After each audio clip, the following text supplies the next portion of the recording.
Professionalism to me means that you're going to conduct yourself according to the organisational code of conduct and values, as well as conduct yourself within our registering body's expectations.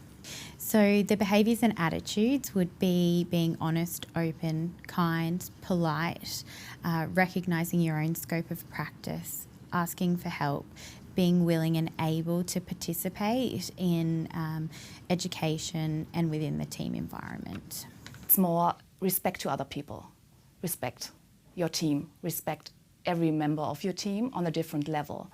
And that's something very important for us for EY, and respect the client as well. So it's really like a personality, a cultural fit more than this, more than a degree or wearing a tie and a suit. If I'm interviewing people and I'm looking for those professional attributes, it's fairly easy to spot when people aren't telling you the truth because they start blushing, they start fiddling with their face or their ears, and there's just body language that is a complete giveaway. So I can normally tell if I've got a complete bullshitter right in front of me when I'm interviewing them, and it's quite a quick interview if I think that. Integrity is a bit harder, but I can ask some test questions just to see how people feel about particular things. And, you know, when it comes to honesty, I think you can see through people and you can either feel that they're giving you honest answers or, again, you know, the whole bullshit detector starts going off quite quickly. Perhaps it's because I've been in business so long, I feel as though I can get to these points fairly quickly. But I normally manage to sort of flush out those people who I think are just winging it a little bit too much and don't actually have, you know, what we need, which is, you know, a really good healthy dose of those three things.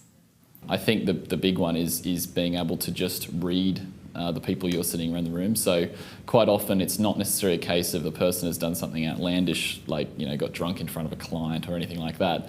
But often it's just a case of a cultural faux pas or kind of missing cues and those sorts of things.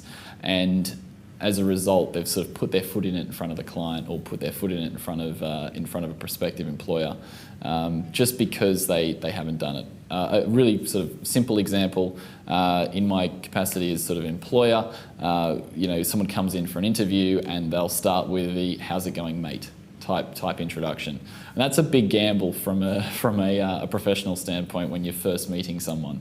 And that's the type of thing where if you read that room wrong, that person is put off by that sort of thing. You've sort of gone too colloquial too soon, and then all of a sudden you've sort of crossed a line. So I don't think it necessarily, I don't think unprofessionalism necessarily is purely related to sort of the sort of classic examples that you might think of in terms of, yeah, like say getting drunk at a function or those sorts of things. I think sometimes it is just you know, being too formal, being not formal enough, just missing the cultural cues and missing the social cues to the point where it backfires on you.